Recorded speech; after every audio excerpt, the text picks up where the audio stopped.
갑자기 내게 나타 This is me again. Okay, continue po natin yung lesson natin about 가족관계 or kaugnayan about sa family. Ito na po yung part 2. Okay, mga salitang pang-araw-araw, 생활 단어들. So, yun na po yun, kaugnayan sa pamilya. Okay, 가족관계. Part 2. Let's start from ama ng misis. Ama ng misis in Korean is Jang-in. Okay? Jang-in. Take note, pag magbasa po kayo ng Korean words or sentences, especially sa word naman talaga nag-uumpisa yon. Pag ito consonant, ang kasunod is vowel. Di ba vowel po ito? Itong consonant na to is dapat nakakonect yung pagbasa mo niyan dito sa kasunod. Di ba ito? J-A-N-G. Jang. Tapos ito naman E, tapos may N, in. Hindi mo siya babasahin na by syllable pag vowel na nito. Jang-in, no. It should be jangin. Okay? Jangin. Jangin. Jangin. Jangin. Okay? Not unless, dito consonant, next is consonant. Okay, kagaya nito. Ina ng misis is jangmo. Jangmo. So, you are going to read this one by syllable. Jangmo. Kasi M is, this one, miyom is M, that is consonant. Iyong is also consonant, which is NG. So, you are going to read that one as jangmo. So, you can say jangmo. Okay? Jangmo. Hopefully, nakabisahan nyo na po yung pagsusulat ng Korean alphabets. Okay? Para hindi po kayo mahirapan o paano babasahin itong mga alphabets na ito in Korean. Okay? So, you must be familiarized with those Korean Hangul or alphabets. Next, ama ng Mr. Ama ng Mr. is she, 아버지. Okay? So, last time, I taught you about father, that is 아버지. But ama sa Mr., that is, gagamit po kayo ng she. Okay, she. Si, pero dito, di ba nakalagay lang dito, si 아버지. Pero ito, you can say, si 아버지. She. Okay? Si 아버지가 아니고, not si 아버지. You say, parang may SH sound siya. She. She. Okay? Si 아버지. Si 아버지. As you can see in this word, there's no patsim. Okay? There's no, ang patsim is yung consonant na nilagay sa baba. Ito is one line lang talaga siya. Okay? So, consonant, vowel, consonant, vowel, consonant, vowel, consonant, vowel. Macho? So, you're going to read this one as si 아버지. You can read this by syllable. Si 아버지. Si 아버지. How about ina ng Mr.? Same. She, may she. 어머니 is mother, but ina ng Mr. is si 어머니. Si 어머니. Next. Kamag-anak. Kamag-anak in Korean, that is chin. This one. C-H. Chin. Chok. Okay, as you can see, consonant followed by consonant. So you are going to read this one by syllable. Chin. Chok. Chin. Chok. Okay, but here, giyok, sometimes G sound, sometimes K sound. But in this given example, this is close to K sound. Okay? 친척. 친척. Okay? Next, kapitbahay. Kapitbahay is iut. Iut. Okay?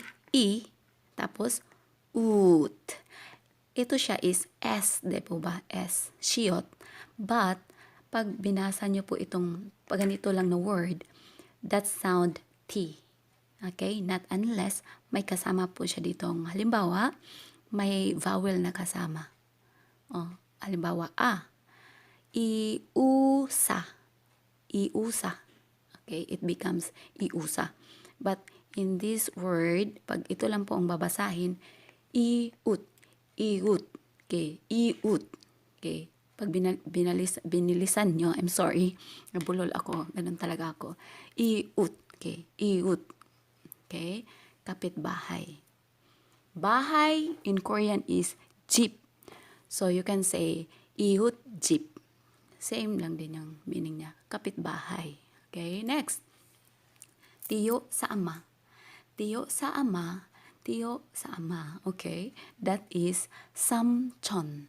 Samchon. S-A-M. Samchon. Samchon. Okay, samchon. Asawa ng tiyo sa ama. Or, kasi, na. Okay. Asawa ng tiyo sa ama. In Korean, that is sungmo. Okay? Take note, may roles po sa Korea. Pag ganito po, di ba pag-asulat niya is S, U, G, M, O. Babasahin mo siyang sugmo. No. Pag giyok, or this is giyok kasi, dapat mapanood niyo po talaga yung mga videos ko para, ano ba yung sinasabi niya? Ba't may giyok? Ano yun? So, lahat ng mga alphabets ng Korean is may pangalan. Just like this one. Babalikan ko lang. Shiot, U, giyok, miyom, O. So, pag binasa niyo po siya, sugmo. Pero hindi po ganun yon. Ganito lang yung pagkasulat, but the pronunciation is sungmo. Kasi pag yung giyok, plus miyom, manamyon, means mag-meet sila. Mag-meet. Ano ba yung mag-meet? Magkita, magkita, meet. Okay, minsan kasi nakalimutan ko na yung mga terms sa atin. Okay, mix kasi yung salita ko talaga. Okay, so, pag itong giyok, ano ba yan sila? Mag-meet, magkita ng miyom, nagiging, NG, or yung iyong, naging iyong sound siya. Kaya, sungmo ang pagbasa niyan. Sungmo. Okay? Next, tiyo sa ina. Tiyo sa ina is wisamchon. Okay? Sa pagbasa nito is wisamchon. Wisamchon. Okay? Next, asawa ng tiyo sa ina. Asawa ng tiyo sa ina is wi-sung-mo. Okay? Wi-sung-mo. Wi-sung-mo. Next, asawa ng ate. Asawa ng ate is hyongbu. Hyongbu. Or mebu. Mebu. Hyongbu. Mebu. Asawa ng kuya. Asawa ng kuya is hyongsu. Hyongsu. Or olke. Olke. Okay? hyongsu. 아니면 is or. olke. Olke. Okay? Next. Tiya sa ina. Tiya sa ina is imo. Imo. Imo. Okay? Next. Asawa ng tiya sa ina. Asawa ng tiya sa ina is imobu. Imobu. Okay? Imobu. Imobu. Okay? Imobu. Tiya sa ama. Tiya sa ama is gomo. Gomo. Gomo. Gomo. Asawa ng tiya sa ama. Asawa ng tiya sa ama is 고모부. 고모부. 고모부. Next, kapatid. Kapatid is namme. Namme. Okay? So, halimbawa, magkapatid kayo, di ba na-discuss ko yung lalaki sa lalaki, babae sa babae. Okay? This time, kapatid, either babae siya o lalaki. Okay? Magkapatid silang babae, lalaki. That is namme. Namme. Okay? Next is manugang na lalaki.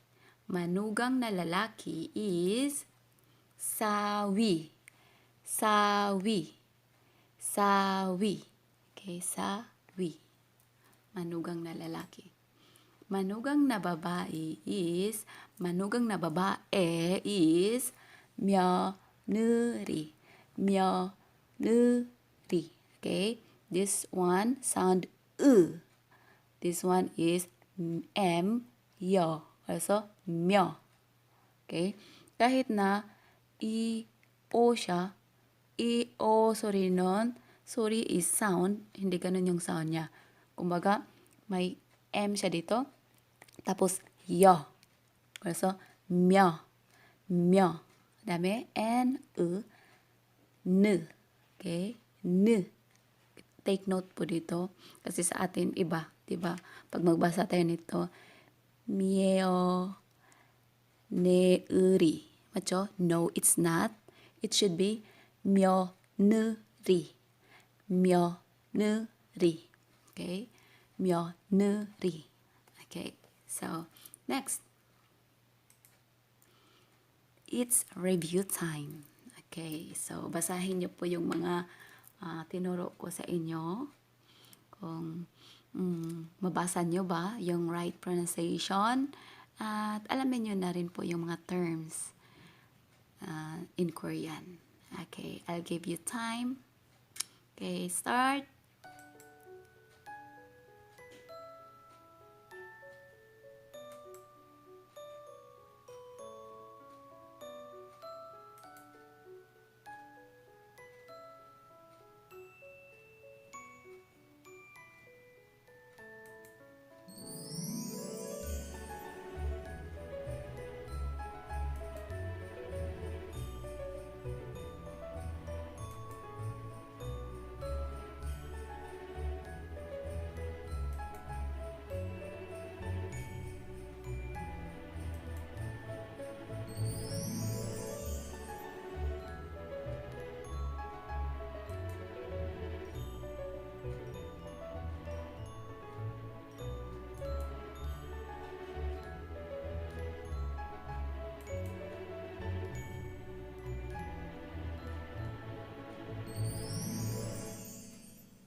Okay, that's all. See you on part 3 po.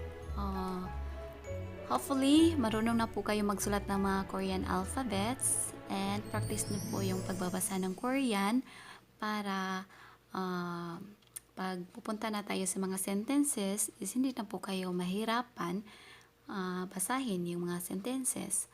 So, pag marunong na po kayo magbasa, the next step is kabisaduhin nyo na yung mga words, anong meaning nun, para pag i-connect na siya sa sentence, naintindihan nyo na po. Okay, so, see you in part 3. Be blessed. Have a nice day.